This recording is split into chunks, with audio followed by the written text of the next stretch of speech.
Perikanan Susi Pujiastuti marah dengan tindakan kapal Coast Guard Tiongkok yang mengganggu aksi kapal Kementerian Kelautan dan Perikanan menangkap kapal asing yang masuk perairan Indonesia. Namun pemerintah Tiongkok merasa tidak bersalah. Pemerintah Indonesia diminta bersikap tegas. Menteri Kelautan dan Perikanan Susi Pujiastuti geram. Ia marah dengan tindakan kapal Coast Guard Tiongkok yang mengganggu aksi kapal Kementerian Kelautan dan Perikanan menangkap kapal asing yang masuk perairan Indonesia. Bahkan, Menteri Susi menyebut intervensi kapal Coast Guard Tiongkok sebagai upaya mencegah petugas KKP menenggelamkan kapal nelayan Tiongkok yang tertangkap mencuri ikan di Indonesia. Negara sebesar China pasti mengerti etika dan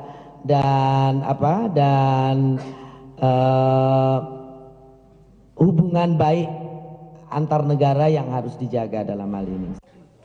Kegeraman Menteri Susi bukan tanpa dasar. Bermula pada 19 Maret 2016, kapal Kuifei 10078 milik Tiongkok memasuki kawasan zona ekonomi eksklusif Indonesia di perairan Laut Natuna.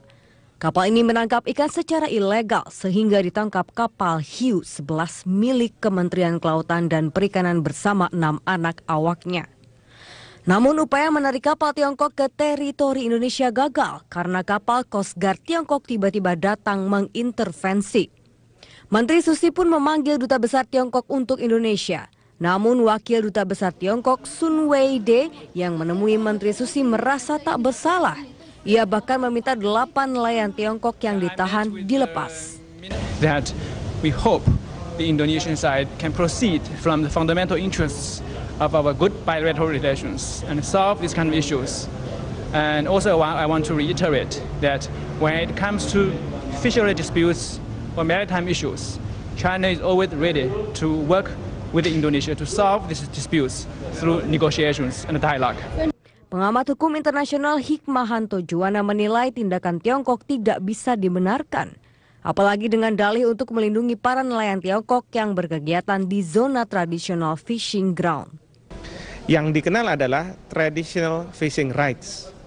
Namun demikian, untuk mendapatkan traditional fishing rights ini, maka pemerintah harus membuat perjanjian antar negara.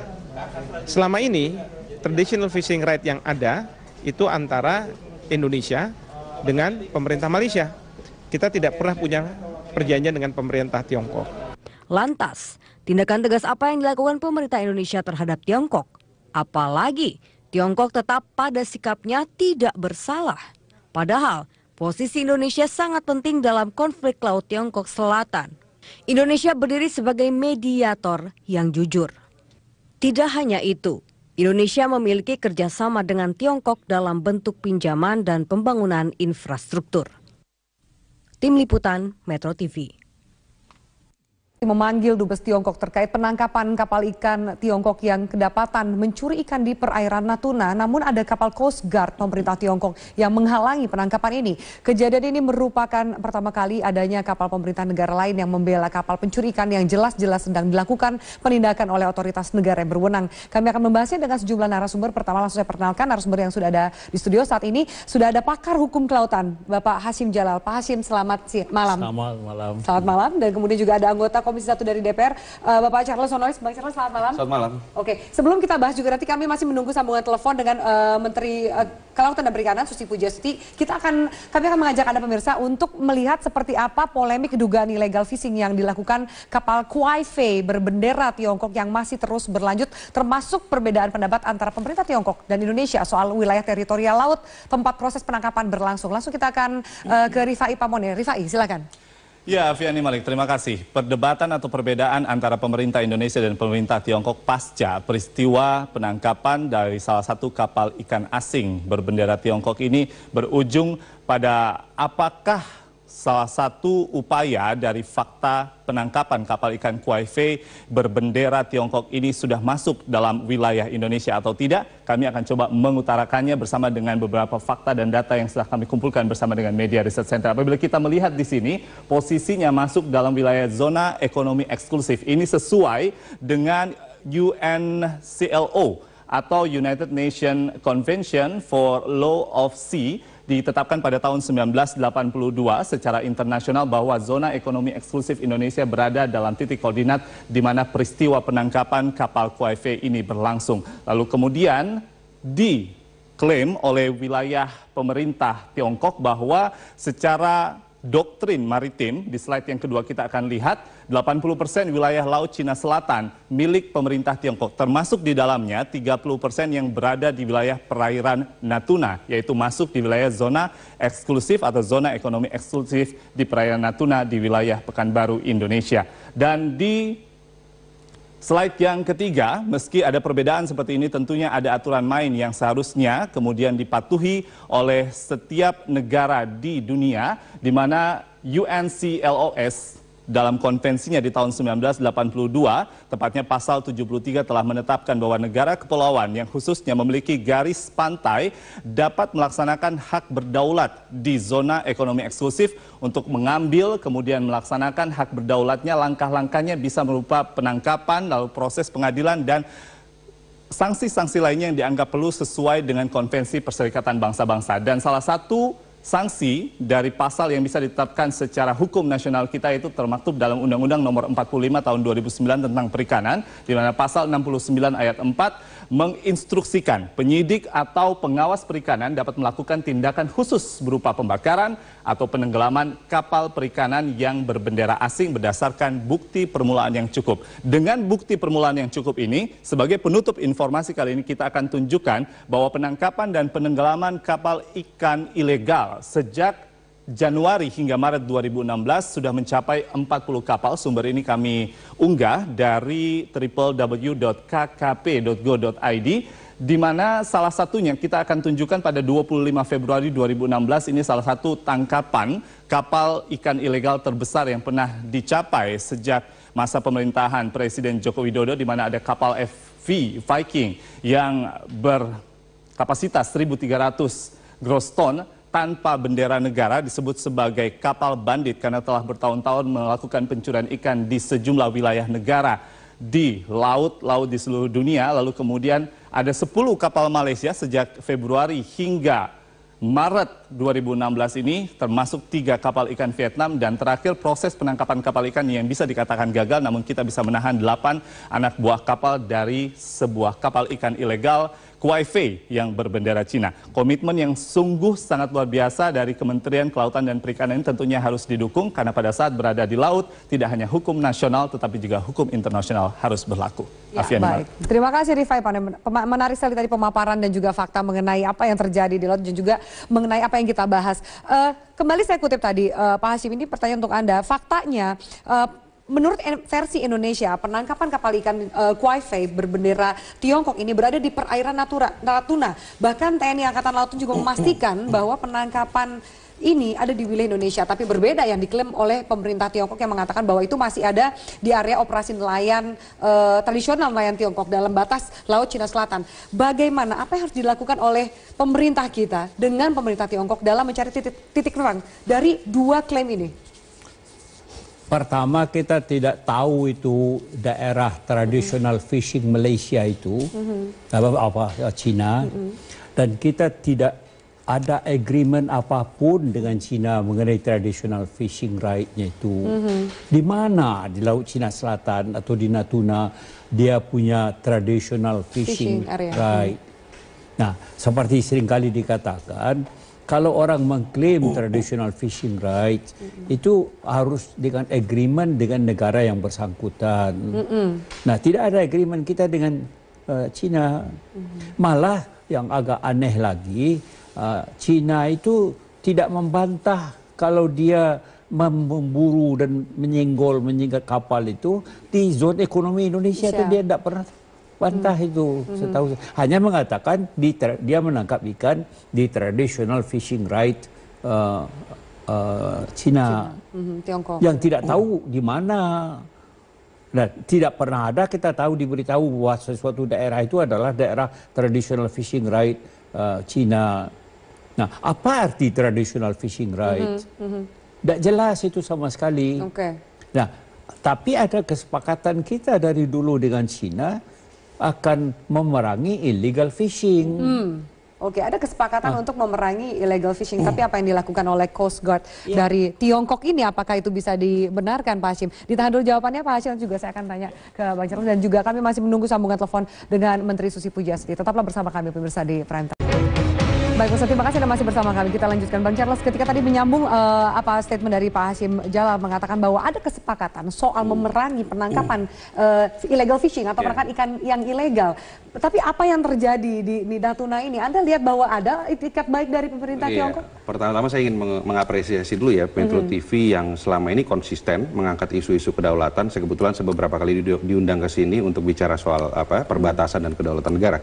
Nah, masalah konsistensi masalah tadi Tiongkok, pernah dalam satu kesempatan saya bertemu dengan salah satu petinggi dari Kementerian Luar Negeri Tiongkok, dan beliau mengatakan bagaimana Indonesia dengan poros maritim harus bekerja sama, punya kerjasama yang baik dengan Silk Road Maritime yang digagas oleh Tiongkok.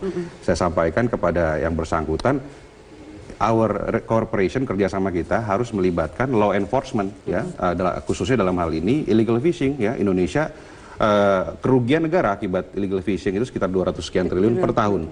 Artinya ini masalah yang sangat serius buat kita. Selain itu mungkin masalah prevention of contraband seperti narkoba dan sebagainya. Nah, yang jawaban dari pejabat tinggi Kemlu ini sangat mengagetkan menurut saya. Dia sampaikan begini, ya, our cooperation we have to make an agreement, bagaimana kita harus membuat satu kesepakatan bagaimana yang ilegal ini menjadi legal. Sampai saya tidak bisa menjawab, saya bingung mau menjawab apa karena saya tidak menyangka akan mendapatkan respon seperti itu. Artinya bagaimana kita mengizinkan orang untuk mencuri di halaman rumah kita. Nah, itulah kurang lebih mentalitas dari pemerintah Tiongkok saat ini.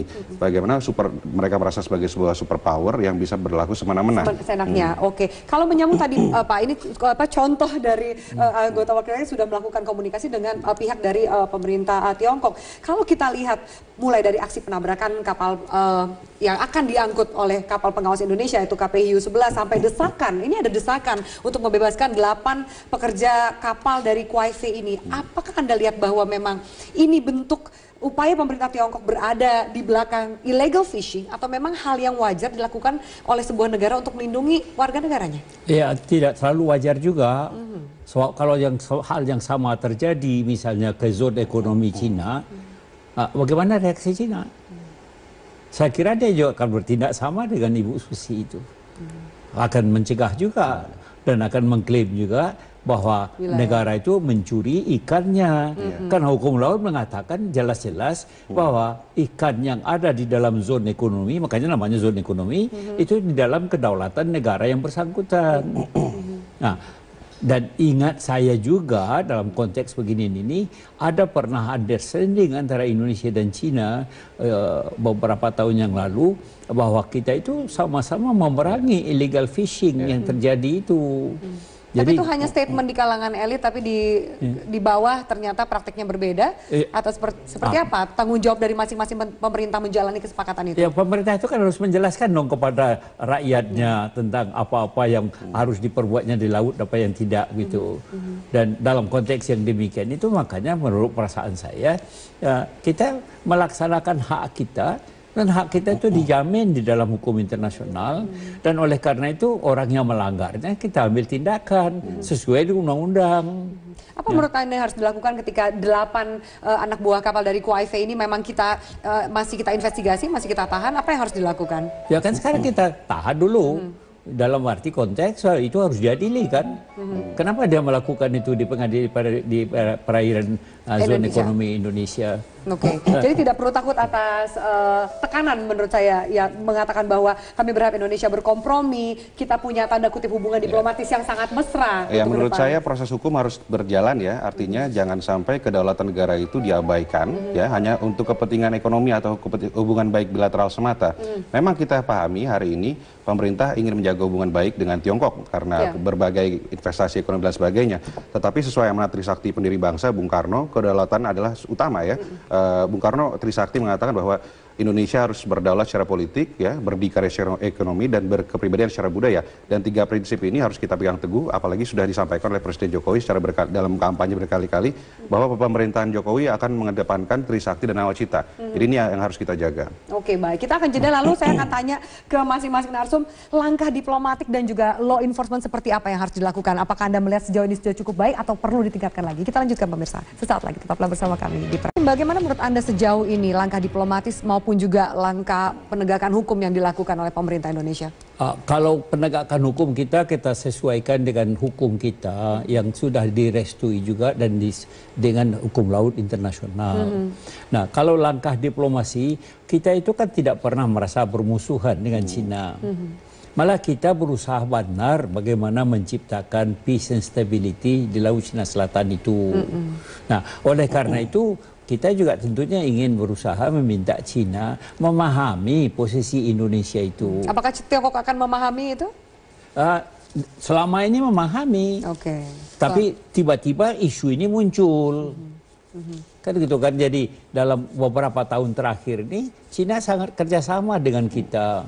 Dan kita juga membuka kerjasama yang sangat luas dengan Cina. Oke, baik. Kita tanya langsung ke Ibu Susi yang sudah bergabung bersama kami. Bu Susi, selamat malam. Ya, Bu Susi, selamat malam. Bu Susi, Anda bisa mendengar kami dari studio? Baik, rupanya sambungan teleponnya masih kurang baik. Saya akan langsung ke Bang Charles. Gimana Bang, menurut Anda? Tentunya kami ya di Komisi 1 DPR RI mendukung penuh langkah yang dilakukan oleh pemerintah dalam hal ini melakukan protes keras kepada pemerintah Cina. Dan apabila memang nantinya sesuai yang disampaikan Bu Susi akan mengajukan gugatan di Pengadilan Laut Internasional, tentunya kita dukung penuh. Walaupun memang yang harus kita tunggu hari ini adalah putusan pengadilan atas kasus yang gugatan Filipina terhadap Tiongkok sedang berjalan, dan setahu saya dalam waktu dekat akan diputuskan, dan ini akan membuka kembali peta, akan menjelaskan wilayah mana sih yang sebetulnya milik Tiongkok dan yang tidak gitu. Klaim Tiongkok hari ini kan 9 dash line, tapi sampai detik ini masih sangat abu-abu sekali, multitafsir.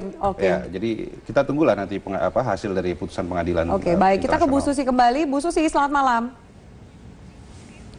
Selamat malam. Ya, Ibu Susi, kita langsung melanjutkan diskusi yang sudah terjadi sebelum Anda bergabung. Sejauh ini, Bu Susi, bagaimana upaya juga yang akan dilakukan oleh pemerintah mengenai peristiwa penangkapan ikan dari kapal Kwai Fei ini? Ada rencana untuk memanggil Dubes Tiongkok, juga Kementerian Luar Negeri ingin memanggil, Kementerian Pertahanan ingin memanggil. Apa ini satu pemanggilan yang sama atau berbeda? Tentunya gini Bu Afiliani, untuk saya yurisdiksi saya kan tentang illegal fishing, penangkapan ikan secara ilegal, itu yang menjadi yurisdiksi saya, dan itu yang saya tekankan pada saat saya memanggil staf dari Kedubes Cina karena Dubesnya tidak ada. Saya jelaskan bahwa penangkapan ikan yang saudara bilang itu di historically traditional fishing zone itu adalah tidak betul, karena klaim untuk historically traditional fishing zone atau fishing ground itu tidak ada dan tidak diakui oleh dunia internasional. Yang diakui oleh dunia internasional hanyalah traditional fishing rights. Indonesia punya dengan Malaysia dan hanya designated area. Dengan Cina kita tidak punya, dan dia jelas menangkap ikan di wilayah Indonesia. Jadi tidak bisa dibilang dia itu melakukan kegiatan harian penangkapan ikan di wilayah historically traditional fishing zone dia. Dan kita merasa diinterupsi penegakan hukum dalam negeri karena kita ini sedang memerangi IUU fishing. Dan itu kapal sedang ditarik oleh kita, dan itu ditumbur oleh kapal Coast Guard mereka. Dan tentunya kalau secara diplomatik itu adalah tugasnya Bu Menlu yang sudah melakukan protes. Dan saya dengar mereka juga sudah mengakui sovereignty Natuna itu milik kita.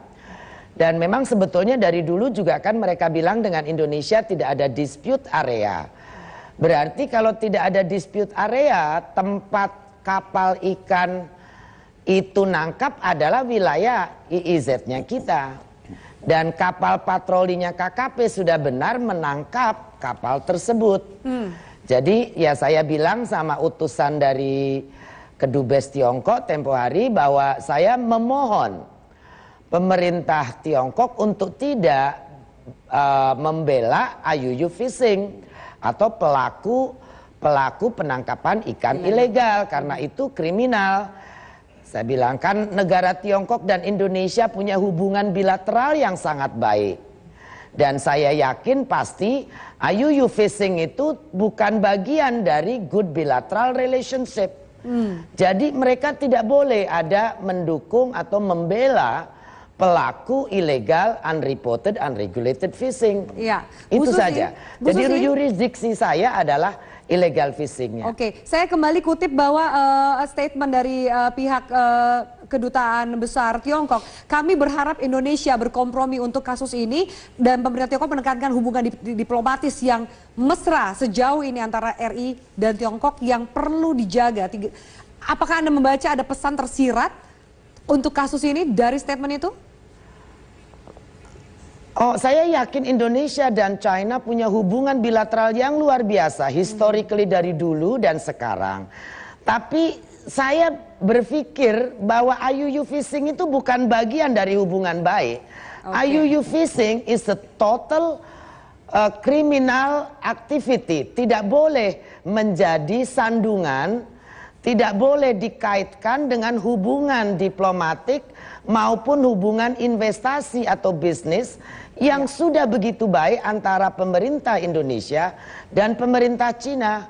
Pemerintah Cina harus betul-betul menghargai hubungan baik ini dengan tidak memasukkan pelaku IUU fishing dalam kerangka hubungan baik bilateral. Kan itu tidak bagus untuk nama besar Cina. Oke, baik. Jadi Cina harusnya melihat ini sebagai kriminal juga. Oke, silakan Pak Hasyim, Anda tanggapi itu statement yang clear bagaimana positioning Kalau Indonesia. saya ingin tanya juga sebaliknya itu, dia mengatakan Indonesia jangan merusak hubungan baik. Nah, mestinya Cina tanya dirinya dong, siapa silakan yang Bapak mau tanya ke Ibu Susi? Ya, enggak, kepada Ibu saya enggak ada tanya lagi. Oke, kepada pihak Tiongkok seperti itu ya. Kalau saya akan tanya kepada pihak Tiongkok, siapa yang merusak hubungan baik ini? Oke. Nah, kalau orang Indonesia, nelayan Indonesia masuk ke wilayah economic zone Cina dan di sana nangkap ikan yang terlarang macam-macam itu Indonesia yang merusak hubungan baik. Ini kok kita yang diminta untuk jangan merusak hubungan baik, gitu kan? Padahal dia yang masuk dan ikannya yang mencuri itu, dan dia tidak membantah kalau dia masuk zona ekonomi Indonesia. Hanya mengatakan dalam zona ekonomi Indonesia itu ada pula traditional fishing ground Cina yang kita nggak tahu dan dia udah pernah kita tahu kita. Baik. Bang Charles gimana? Saya sepakat dengan Ibu Menteri ya bahwa ini masalah penegakan hukum, masalah law enforcement, tidak ada urusan dengan hubungan diplomatik ya. Ini misalkan ada orang yang menyelundupkan narkotika ke Tiongkok dari Indonesia, tentunya kita juga harus mendukung penegakan hukum yang dilakukan oleh pemerintahan Tiongkok. Bukan karena warga negara Indonesia lalu kita bilang untuk memperbaiki hubungan diplomatik kita harapkan dilepas. Saya rasa bukan seperti itu. Saya sangat sepakat dengan Ibu Menteri KKP. Bu Susi. Oke, Bu Susi, saya kembali ke Anda. Ini ada soal kapal penangkap ikan yang seakan ya di backup oleh kapal atau Coast Guard dari Tiongkok sendiri. Kasus ini juga pernah terjadi di tahun 2013 di mana dua-duanya akhirnya tidak bisa ditangkap, dilepas oleh kapal penjaga kelautan dari Indonesia dengan alasan kalah armada, kalah persenjataan, kalah besar seperti itu. Mau sampai kapan ini terjadi menurut Anda? Makanya kali ini saya layangkan protes yang sangat keras dan Bu Menlu sudah memfollow up secara diplomatik tentunya. Saya ya tidak akan pernah berhenti mengingatkan pemerintah Tiongkok untuk tidak mendukung kegiatan penangkapan ikan ilegal yang dilakukan oleh pengusaha perkapalan atau nelayan-nelayan dari Cina. Karena bagaimanapun juga kita sudah sepakat, kita sudah ada pertemuan dengan Dubes bahwa IUU fishing itu adalah global enemy, bukan cuma Indonesia saja, tapi untuk seluruh dunia. Ini persoalan yang sangat-sangat merugikan banyak negara, terutama yang punya sumber daya alam dan tidak mampu melindungi sovereignty-nya. Akhirnya ya itu tadi banyak kapal pencuri dari mana-mana datang. Dan waktu itu saya memang sedikit agak keras bicara dengan utusan Dubes karena beliau bicara selalu ini adalah historically traditional fishing zone. Yang saya bilang ya mohon maaf, we don't know about your traditional fishing zone. We only knew this is our EEZ territorial, saya bilang. Jadi ini ya termasuk illegal, unregulated fishing activity yang harus saya tangkap, saya bilang begitu. Bu Susi, terakhir kalau misalnya dan juga saya berharap Tiongkok akan mendukung kita. Oke, terakhir saya minta tanggapan karena saya yakin negara besar. Saya lihat karena bahwa saya yakin negara besar tidak mungkin. Ya, silakan Ibu Susi. Silakan Ibu Susi. Karena saya berpikir tidak mungkin negara besar dengan supremasi yang begitu besar, nama baik yang sangat hebat, mau membela IUU fishing itu saja. Saya yakin China tuh namanya sangat besar. Mestinya mereka inline dengan kita dalam penegakan hukum dan menghormati kedaulatan hukum kita. Terima kasih. Anda sudah menjawab pertanyaan saya, Ibu Susi. Terima kasih banyak. Ibu Susi Pujiastuti, Menteri Kelautan dan Perikanan, Pak Hasyim Jalal, pakar hukum kelautan. Kita lihat bagaimana nanti proses ini berjalan, law enforcement dan juga demi kedaulatan wilayah NKRI. Terima kasih banyak Mas Nurdin atas waktunya. Dan pemirsa, kami langsung tutup perjumpaan kita di Prime Time News kali ini. Terima kasih atas atensi Anda. Saya Feni Malik undur diri. Selamat malam.